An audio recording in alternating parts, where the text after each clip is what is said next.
गोपेश गोपिका कांत राधा कांत नमोस्तुते।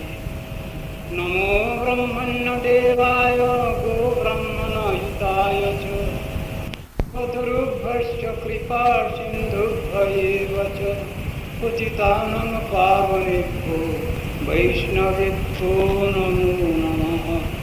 हरे कृष्ण कृष्ण कृष्ण हरे हरे, हरे राम राम राम हरे हरे।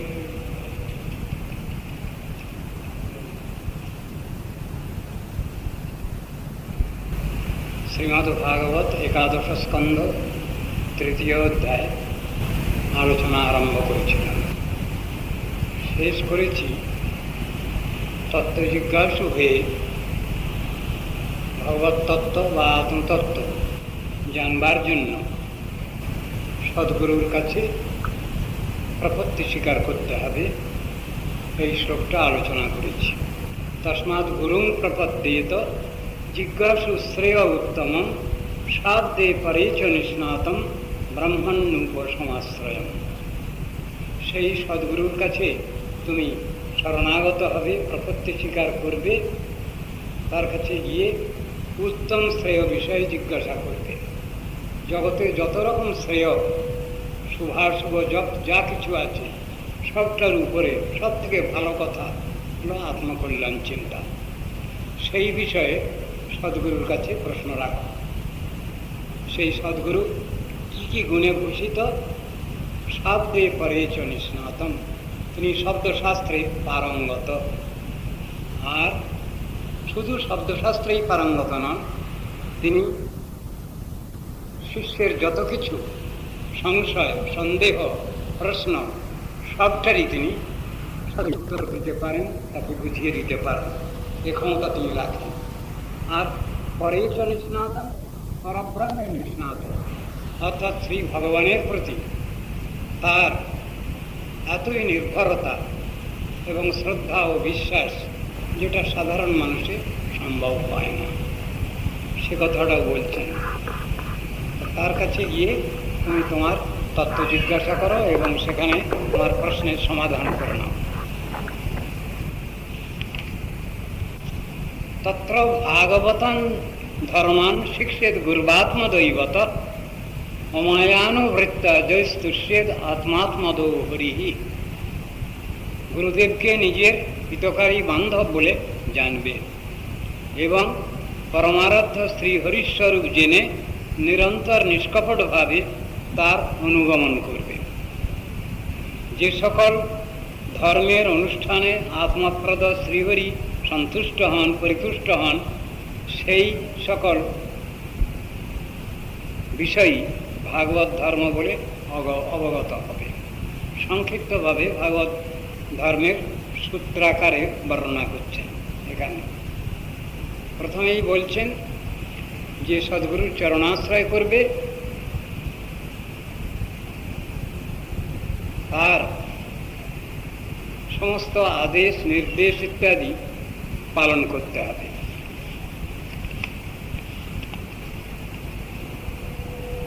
তাকে হিতকারী বান্ধব বলে জানতে হবে। সাধারণ জগতে আমরা অনেকেই গুরুকরণ করি, লৌকিক কৌলিক গুরু অনেকেরই আছে, কিন্তু তারা পরমার্থ শিক্ষা দেন না।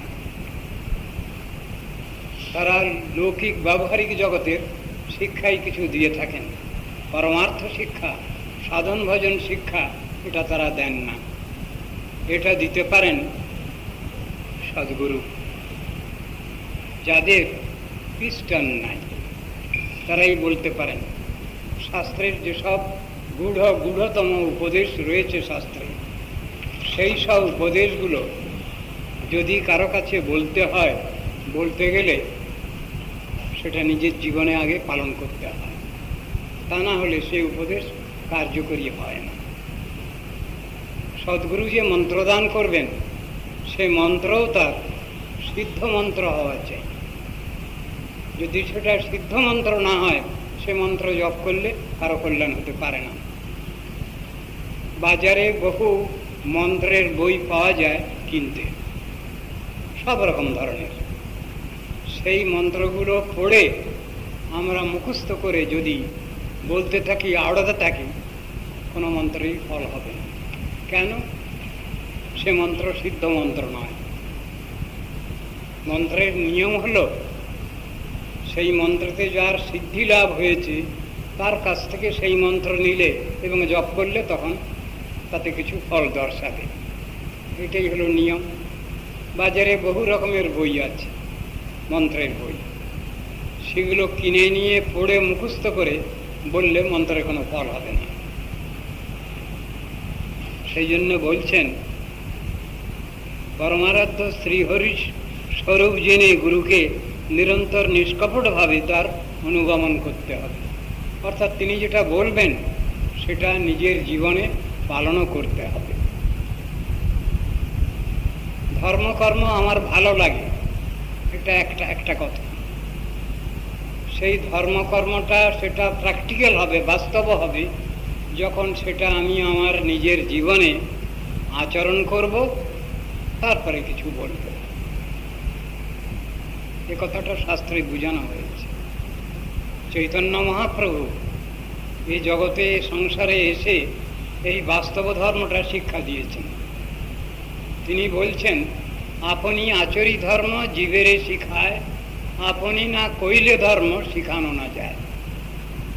আগে নিজে আচরণ করতে হবে। সেই কথাটা যদি উপদেশ করা যায়, বলা যায়, তাহলে সেটা ঠিক কার্যকরী হয়। এখানে বলছেন গুরুদেবকে হিতকারী বান্ধব বলে জানতে হবে, তাকে পরমারাধ্য শ্রীহরিস্বরূপ জানতে হবে। শ্রীহরি আর শ্রীহরিস্বরূপ কথাটার মধ্যে কিছু ব্যাখ্যা আছে।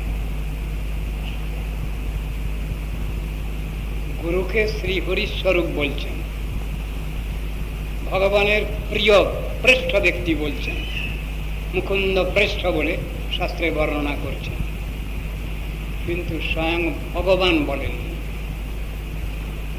ভগবান বললে কি মানে হবে?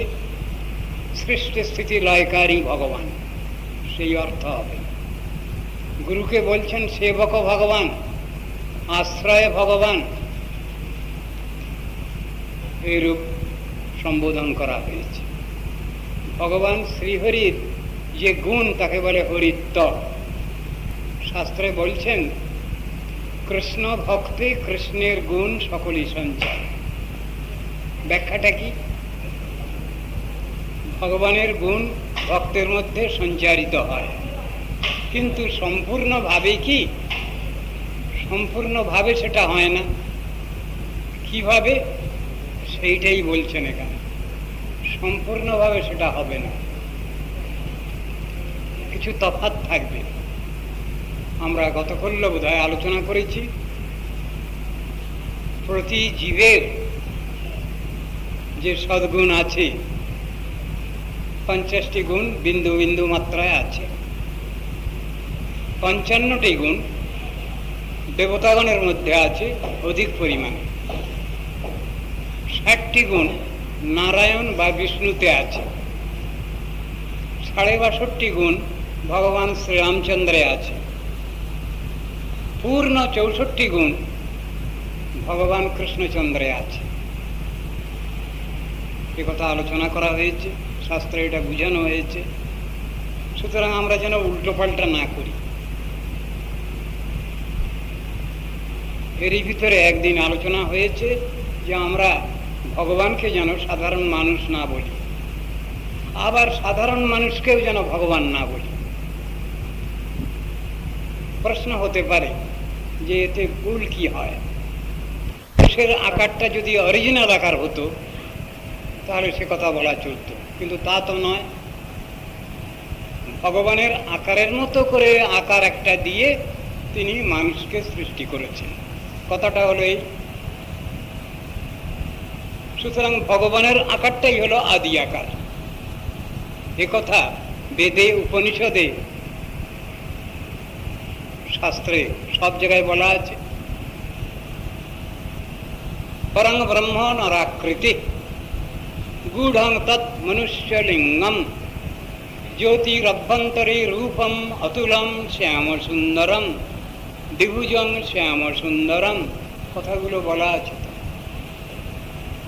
এখানে বলছেন যে ভগবানের আকারটাই হলো নরাকার, কিন্তু শাস্ত্রে আমরা পাচ্ছি ভগবানের আকার আছে, সেই আকারের মতো আকার একটা দিয়ে ভগবান মানুষকে সৃষ্টি করেছেন। তাহলে নাস্তিকের উক্তির সার্থকতা কি? আমাদের একজন নির্বিশেষবাদী কবি, তিনিও বলছেন তার কবিতার মধ্যে, আমার মাথা নত করে দাও হে তোমার চরণ ধুলার তলে। কবিতা আপনাদের অনেকেরই মুখস্থ আছে, কার লেখা তাও আপনারা জানেন, কিন্তু তিনি নিরাকারবাদী। বলবার বেলায় কি বলছেন? আমার মাথা নত করে দাও হে তোমার চরণ ধুলার তলে। তাহলে ভগবানের আকার তিনি স্বীকার করেছেন, মেনে নিয়েছেন।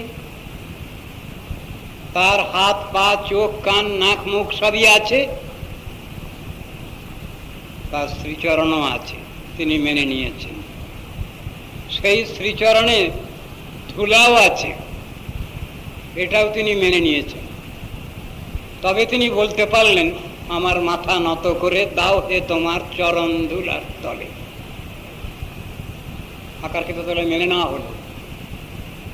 বাস্তবেই তো তার আকার আছে, সে আকার তো বেদে বেদান্ত উপনিষদে গীতা ভাগবতে বর্ণনা করা হয়েছে। আমাদের লোকপিতামহ ব্রহ্মাজি তিনিও গোবিন্দ স্তবের মধ্যে আকারের কথা বলছেন। গোবিন্দ স্তব করতে গিয়ে তিনি বলছেন সেই ভগবান সচ্চিদানন্দাকার। তাকে দেখা যায়? বলে হ্যাঁ দেখা যায়। এই চোখেই দেখা যায়? বলে হ্যাঁ, চোখ একটা লাগে, কিন্তু সেটা জড় চক্ষু না। বলে তাহলে সেটাও অপ্রাকৃত চক্ষু, দিব্য চক্ষু, প্রেমের কাজল মাখা চোখ। তাই বলছেন ব্রহ্মা, প্রেমাঞ্জনচ্ছুরিত ভক্তি বিলোচনেন শান্তঃ সদৈব হৃদয়েপি বিলোকয়ন্তি। সাধু সন্তগণ, সাধু সজ্জনগণ, তারা প্রেম বিভাবিত নেত্রে সেই অপ্রাকৃত লীলা পুরুষোত্তম শ্রী ভগবানকে তারা সাক্ষাৎভাবে দর্শন করছেন। বলে কখনো কখনো দর্শন, কখনো কখনো অদর্শন? বলে তা নয়, সদা সর্বদা সদা এব কথা বলা আছে।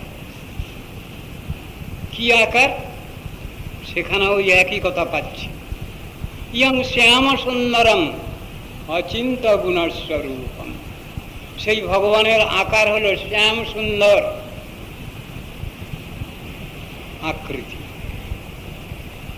তা সব জায়গায় তো একই কথাই বলা আছে, তাহলে ভগবানের আকার আমরা অস্বীকার করি কেন?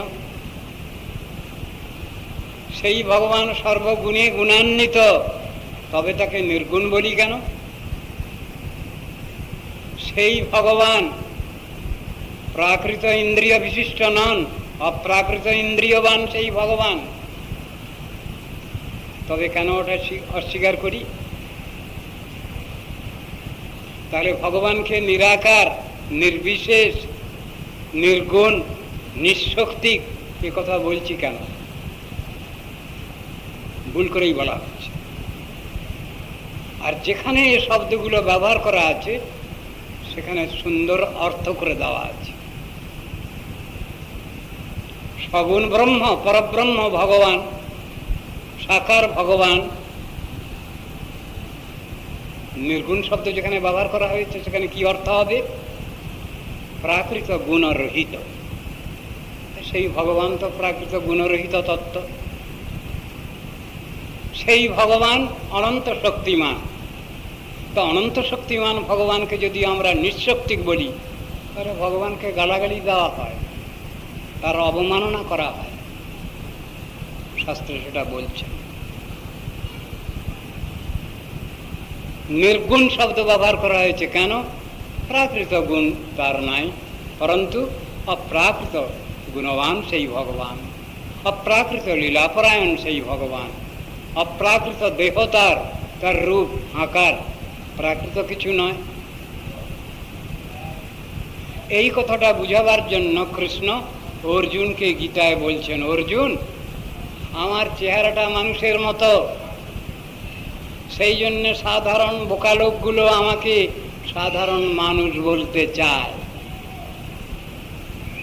আপনারা এগুলো পেয়েছেন, গীতার মধ্যে আছে, অবজানন্তি মাং মূঢ়া মানুষিং তনুমাশ্রিতম। হে অর্জুন, আমার চেহারাটা মানুষের মতো, এই জন্যে বোকা লোকগুলো, হতভাগা লোকগুলো, অর্বাচীন লোকগুলো, অতাত্ত্বিক ব্যক্তিগুলো, তারা আমাকে সাধারণ মনুষ্য বলতে চায়।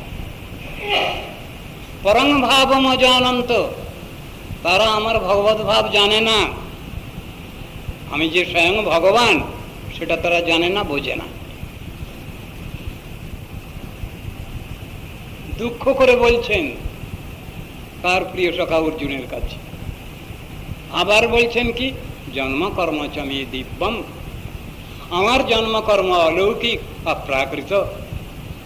এই তত্ত্ব যারা জেনেছেন, বুঝেছেন, তারা সত্যই আমার তত্ত্বজ্ঞ,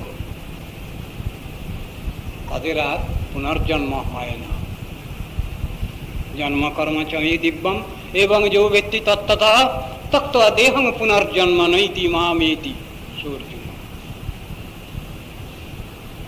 ভগবানের নিজের মুখের বাণী, গীতা ভাগবত, তার মধ্যে তত্ত্ব দর্শনটা সুন্দরভাবে বোঝানো আছে। তবে মানুষ এই উল্টো পাল্টা কথাগুলো কেন বলছে? যখন ভগবানকে আমরা বলি প্রাকৃত মনুষ্য, তখন একটা অপরাধ হয়, দোষ ত্রুটি হয়। আবার যখন সাধারণ মানুষকে যখন বলি আমরা তো ভগবান, তখন আর একটা রকমের দোষ ত্রুটি হয়। দর্শন শাস্ত্রে এগুলো সুন্দরভাবে বিচার করা হয়েছে, কি জাতীয় দোষ ত্রুটি হয়, একটা একটা করে উদাহরণ দিয়ে বলা হয়েছে। চেতন বস্তুকে যখন আমি অচেতন বলি, তখন একটা দোষ ত্রুটি হয়। চিৎ বস্তুকে যখন আমি জড় বস্তু বলে বলি, কিরকম? অর্চে বিষ্ণু শিলাধি, শালগ্রাম শিলা, যা পূজার অর্চনের অনেক অধিকার বিচার রয়েছে, সেই শালগ্রাম শিলাকে যদি আমি রেল লাইনের রোলিং স্টোন মনে করি, যদি তাকে অবজ্ঞা করি, অবহেলা করি, কি অবস্থা হয়? কখনো এটা করতে হবে না। শালগ্রাম শিলাকে আমরা কখনোই রেল লাইনের রোলিং স্টোন মনে করব না। অর্চে বিষ্ণু শিলাধি গুরুসু নরমতি, গুরুকে মনুষ্য বুদ্ধি না করো কখন? বলছেন, আরে আমার মতো তো গুরু তো আমার মতোই খান দান ঘুমন সব কিছু, তিনি আবার আমার থেকে বেশি কি? আর এই কথা যদি বলা হয়, তাহলে গুরুগ্রহণ নিশ্চয়ই হয়নি, লঘুগ্রহণই হয়েছে। বৈষ্ণবে জাতি বুদ্ধি, একজন বৈষ্ণব বিষ্ণু মন্ত্রে কৃষ্ণ মন্ত্রে দীক্ষিত, তাকে বলা হচ্ছে উনি কি ব্রাহ্মণ বৈষ্ণব, উনি কি কায়স্থ বৈষ্ণব, উনি কি বৈশ্য বৈষ্ণব, না উনি শূদ্র অন্তজ বৈষ্ণব? অপরাধ। যখন বৈষ্ণব তিনি, তখন তার জাতের বিচার নাই, শাস্ত্রেই বলছেন। তখন যদি কেউ তাকে জাতের বিচার করতে যান, অপরাধ পঙ্কে নিমজ্জিত হবেন। শাস্ত্রে বুঝানো আছে, তার কঠোর সাজাও আছে। পরম দুর্মতি ছিল, তারে গোরা উদ্ধারিল, তারা হইল পতিত পাবন। যতদিন সেই মাধবানন্দ আর জগদানন্দ বন্দ্যোপাধ্যায় মহোদয় দুজন, যার নাম জগাইয়ার মাদাই, তারা উল্টো পাল্টা যতদিন করেছে ততদিন তার সমালোচনা হয়েছে। কিন্তু সেই জগাই মাধাই যখন শ্রেষ্ঠ বৈষ্ণব হয়েছেন, তখন যদি কেউ তাকে বলে, হ্যাঁ তোমরা বৈষ্ণব, অপরাধ হবে। শাস্ত্রে নিষেধ আছে এগুলো, সাবধান। পরম দুর্মতি ছিল, তারে গোরা উদ্ধার হইল, তারা হইল পতিত পাবন। পতিত পাবন যখন হয়েছেন, তখন আর পতিতাধম বলা চলবে না, তাহলে হাতে কড়া পড়ে যেত, সাজা হয়ে যেত। শাস্ত্রের নির্দেশ এগুলো। বৈষ্ণবে জাতি বুদ্ধি যখন বলছেন, অষ্ট ধাতু সে পরশ লাগাবে, এক মোল সে বিকায়। যখন সোনা হয়ে যাচ্ছে, স্পর্শমণি যখন একটা কাঠে ছোঁয়ানো হচ্ছে, সোনা হয়ে যাচ্ছে, পেতলে ছোঁয়ানো হচ্ছে, সোনা হয়ে যাচ্ছে। যে কোনো পদার্থে তাকে ছুঁয়ে দেওয়া হচ্ছে, সোনা হয়ে যাচ্ছে। এক মূল সে বিকায়। তখন এটা কাঠ থেকে সোনা হয়েছে কি ওটা পেতল থেকে সোনা হয়েছে, এসব কথা বলা যাবে না। 14 carat gold, 22 carat gold, 24 carat gold, সবগুলোর দাম তো পৃথক পৃথক, কিন্তু খাঁটি সোনা যেটা শ্রেষ্ঠ সোনা, সেটা তো একই দামে বিকবে। বৈষ্ণবত্ব যদি যখন কারো মধ্যে এসেছে, সেই বিচার স্বরূপত ভগবৎ সৃষ্ট যত প্রাণী সবাই বৈষ্ণব। শুধু মনুষ্য কেন, মনুষ্যেতর প্রাণীও স্বরূপত বৈষ্ণব। কিন্তু মানুষ ভগবানের শ্রেষ্ঠ সৃষ্টি, তার ভিতরেও যখন জ্ঞান, বিবেক, বৈরাগ্য, বিচক্ষণতা এসবগুলো আসবে, তখন তার সে জ্ঞানটা আসে। ভগবান যে অধিকার দিয়ে তাকে সৃষ্টি করেছেন, পশু পাখি জন্মেতে এই চিন্তাটা আসে না আমাদের, কিন্তু মনুষ্য জন্মে সাধক সাধিকার হৃদয়ে এই ভাবটা স্বতঃস্ফূর্ত হয়, সবাই বুঝতে পারে। সুতরাং অপ্রাকৃত বস্তুকে, চিন্ময় বস্তুকে জড় বলে বলাটা একটা মহাপাপ, একটা অপরাধ। ভগবানের চরণামৃত পান করছি আমরা, মন্ত্র পড়ি, ওম অকাল মৃত্যুহরণম সর্বব্যাধি বিনাশনম বিষ্ণু পাদোদকং কৃত্বা শিরসা ধারয়াম্যহম। এই মন্ত্র পড়ে তবে আমরা চরণামৃত পান করি। গঙ্গা দেবী, বহু মরা ভেসে যাচ্ছে, বহু শহরের জল এসে গঙ্গায় পড়ছে, গঙ্গা পবিত্র। কথাগুলো উদাহরণ দিয়ে দিয়ে তো বোঝানো হয়েছে। বিষ্ণু বা সর্বেশ্বরে এসে তদিতর সমধীর যশ্চ বা নারকীশ। ভগবান এবং ভগবত ভক্ত, একনিষ্ঠ ভক্ত,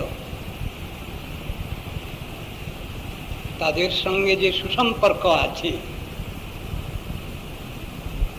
শ্রী ভগবান, সর্বেশ্বরেশ্বর ভগবান আর আধিকারিক দেবদেবী এরা বরাবর নন, একই নন।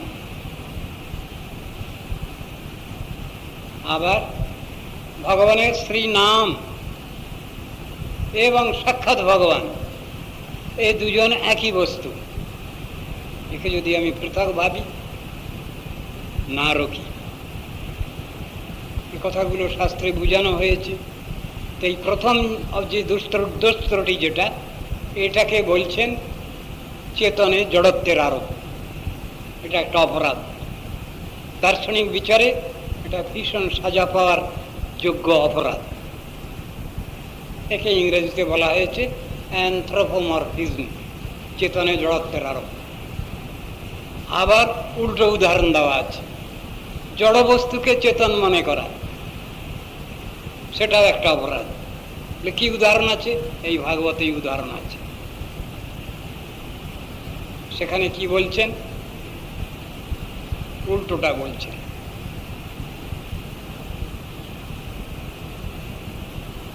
আমরা এই সংসারে সমাজবদ্ধ হয়ে বাস করি। আমি আত্মীয় তাকেই মনে করি আমার রক্তের সঙ্গে যাদের যাদের সম্পর্ক আছে। ভুল বিচার। যস্যাত্মবুদ্ধি কুনপে ত্রিধাতুকে। কুনপ মানে হাড় মাংসের থলি, এই শরীরটা। এতে যার আত্মবুদ্ধি, আত্মীয়তা, আত্মীয় বুদ্ধি, বোকা লোক সে। বলে এটা কি দিয়ে তৈরি হয়েছে? বায়ু, পিত্ত, কফাত্মক এই শরীর, পাঞ্চভৌতিক শরীর, ক্ষিতি, অপ্তেজ, মরুদ্ভম, এই দিয়ে তৈরি হয়েছে শরীরটা। আকাশ, বাতাস, আগুন, জল, মাটি, এই দিয়ে তৈরি হয়েছে শরীরটা। বায়ু, পিত্ত, কফাত্মক এই শরীরটা। এতে যারা আত্মবুদ্ধি করছেন তারা হলেন এক ভ্রান্তজীব। রক্তের সঙ্গে সম্পর্ক যার যার আছে তাকে আমি আত্মীয় বলে ভাবছি, কিন্তু কথাটা তো তা নয়। আত্মার সঙ্গে সম্পর্কিত যারা, তারা হলেন আমার আত্মীয়। এ কথাটা কে ভাবছেন?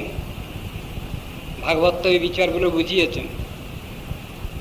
আমার রক্তের সঙ্গে সম্পর্ক যাদের আছে তাদের আমি আত্মীয় ভাবছি, কিন্তু শাস্ত্র বলছেন না, তা নয়। আত্মার সঙ্গে পরস্পর যে সম্পর্ক আছে সেই সম্পর্ক নিয়েই আত্মীয়তা, বা তাকে আমরা আত্মীয় বলে মানব।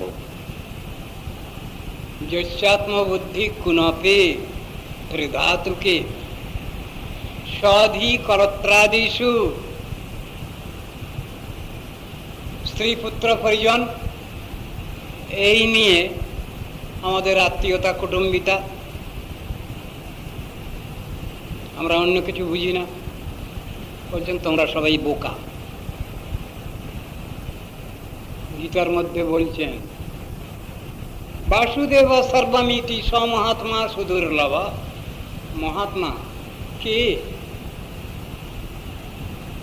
যিনি তত্ত্বদর্শী ব্যক্তি। অতাত্ত্বিক ব্যক্তি তিনি নিশ্চয়ই মহাত্মা নন, তিনি দুরাত্মা। কিন্তু তত্ত্বদর্শী ব্যক্তি মহাত্মা, আত্মদর্শী। তিনি সর্বত্রই আত্মদর্শন করছেন। গীতার ভিতরে একটা আত্মদর্শনের কথা লেখা আছে, আপনারা সেটা জানেন হয়তো।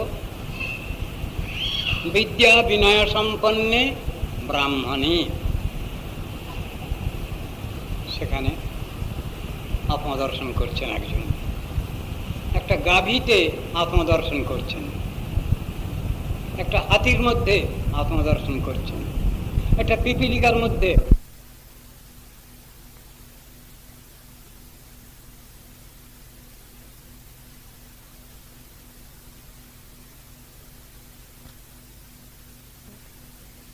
গঙ্গার ধারে বাড়ি, তিনি গঙ্গায় গিয়ে স্নান করেন।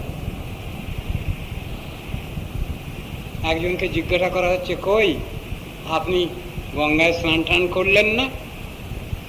বললেন আর গঙ্গায় কি যাব, গঙ্গা তো আমার ঘরের কাছেই।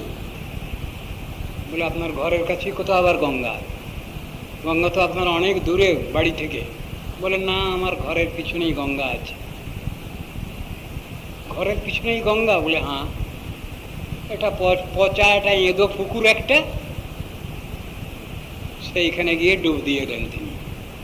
আর বলছেন, বলে এইটাই তো আমার গঙ্গা, কাশী গঙ্গা পৈরাগ। প্রয়াগ না, পৈরাগ। তা তিনি বললেই হয়ে যাবে? তার ঘরের পিছনে যে পচা পুকুরটা আছে সেইটা বললেই কি সেটা গঙ্গা তীর্থ হয়ে যাবে? কিন্তু যদি কেউ বলেন, ভ্রান্ত তিনি।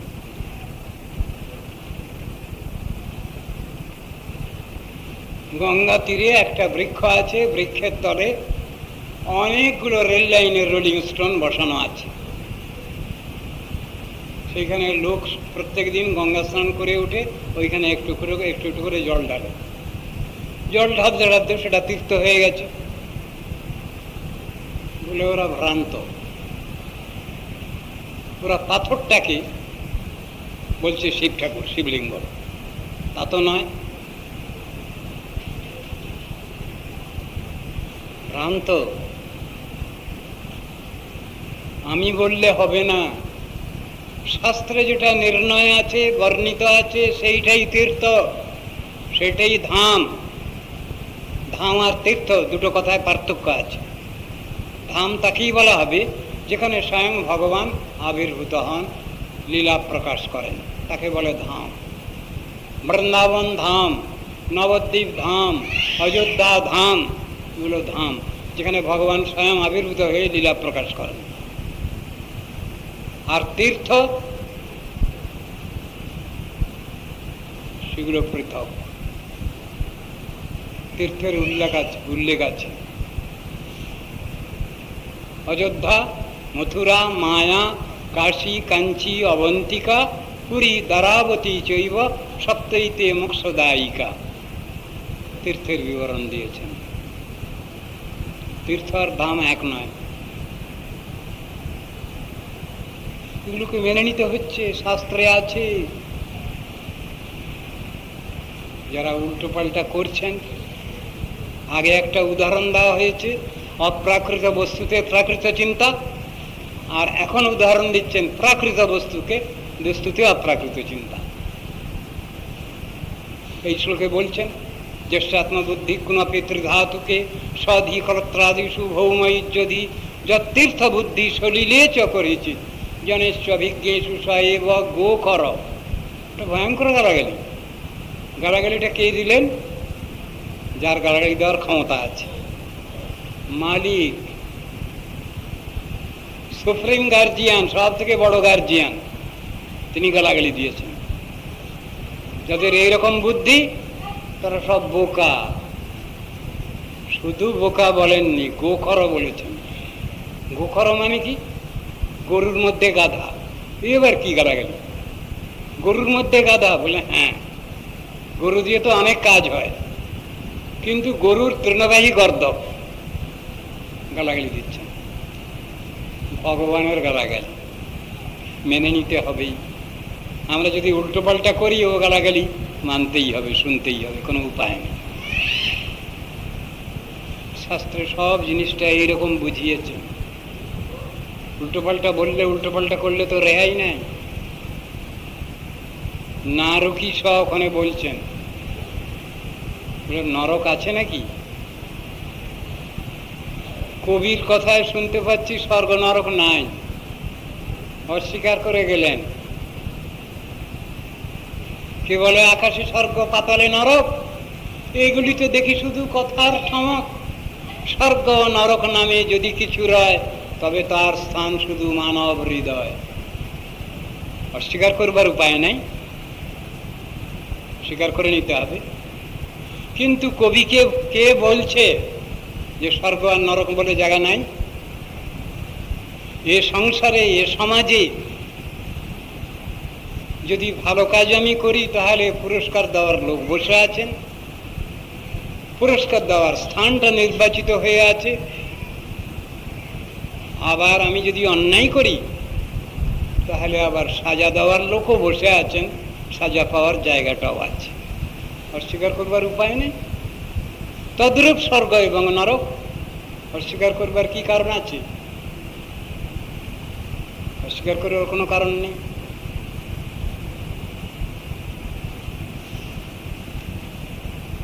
শাস্ত্রে এগুলো সুন্দরভাবে বিচার করেছে।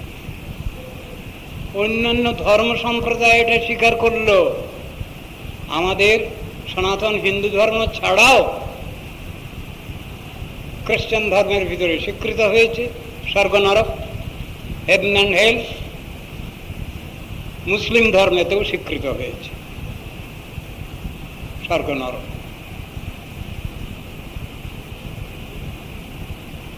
তাহলে অস্বীকার করবার কি কারণ আছে? যারা সুবিধাবাদী, যারা ফাঁকিবাজ, তারা ওই কথাটা বলছেন, কিন্তু অস্বীকার করবার উপায় নাই। যুক্তি দিয়ে শাস্ত্রে বুঝানো আছে এটা। তো এখানে বলছেন কি, তত্র ভাগবতম ধর্ম শিক্ষিত গুরুবাত্মদৈবত।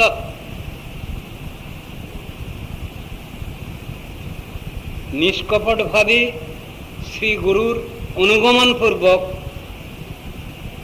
ধর্মের অনুষ্ঠান করতে হবে। তাহলে গুরুদেব যা বলবেন সেটা মনে প্রাণে মানতে হবে, এটাই হলো বড় কথা। শুনতে ভালো লাগে, শুনলাম, এটা খুব একটা ভালো কথা হলো না। প্র্যাকটিক্যাল সাইড হবে, বাস্তবধর্মী যিনি, তিনি ওটা তার জীবনে আচরণ করবেন, তিনি হলেন ঠিক ঠিক শ্রোতা। সেই কথা বলছেন এখানে। যে ধর্ম পালন করলে ভগবান শ্রীহরি পরিতুষ্ট হন, সন্তুষ্ট হন, সেই ধর্ম তুমি আচরণ করো। গীতা ভাগবতের শিক্ষা তো এই, কর্ম করো, কর্ম করো, কর্ম করো। ভাই, মুখে বললে তো হবে না। কোন কর্ম করব?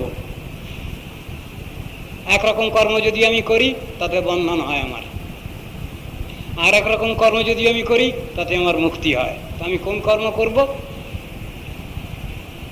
যাতে আমার মুক্তি হবে আমি সেই কর্ম করব। কিভাবে সেটা হয় শাস্ত্রে সেটা বুঝানো আছে। ভগবত প্রতিকামনায় এই সংসারে আমরা কর্মাচরণ করব, সেটাই হলো ভক্তি। এটা বোঝানো হয়েছে, ভগবত প্রত্যর্থে কর্মাচরণ, তা নাহলে বন্ধন দর্শন।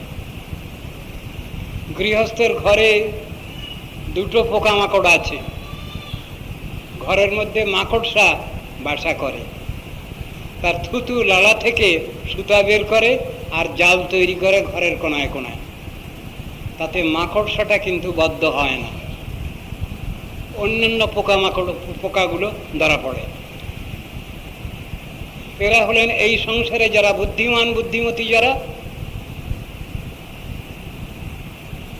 তাদের কথা বলছেন। মুক্ত জীব, সংসারে থেকেও যারা সংসারী নন, অসংসারী, যাদের বলা হয়েছে পাকাল মাছ, যাদের বলা হয়েছে বর্ণচোরা আম, তাদের কথা বললেন ওখানে। এরা সংসারে মায়াবদ্ধ নন, সংসারে থেকেও। আর একটা পোকা আছে যার নাম গুটি পোকা, পেশকৃত কীট। সেও তার মুখ থেকে লালা সুতা বের করে, তার মধ্যে সে আবদ্ধ হয়, তাকে সেদ্ধ করে মারা হয়। গুটি পোকা। তা কর্ম তো দুরকম, একরকম কর্মেতে বন্ধন দশা, আর এক রকম কর্মেতে মুক্ত দশা। আমরা কোন কর্ম করব? গীতায় বলছেন যজ্ঞার্থাৎ কর্ম না। ভগবানের প্রীতি কামনায় তুমি সংসারে কর্মাচরণ করো, অন্যত্র লোকয়ং কর্মবন্ধন। তা যদি উদ্দেশ্য না হয় তোমার, তাহলে তুমি বন্ধনের মধ্যে পড়ে যাবে। কিন্তু ভগবান শিখাচ্ছেন শাস্ত্রে কর্মটা কিভাবে করব, কোন তার কি প্রসেস আছে, কি প্রসিডিওর আছে, শাস্ত্রে বুঝানো আছে। এখানে বলছেন যে কর্ম করলে ভগবান শ্রীহরি সন্তুষ্ট হন সেই কর্মাচরণ করো। সদ্গুরুর নির্দেশ উপদেশ নিয়ে চলো, নির্দেশ সে কথা বুঝাচ্ছেন এখানে। সর্বত মনস সঙ্গম আদৌ সঙ্গঞ্চ সাধুষু দয়াং মৈত্রীং প্রশ্রয়ঞ্চ ভূতে শ্রদ্ধা যথোচিতম। প্রথমে অনাসক্তি অভ্যাস করতে বলছেন।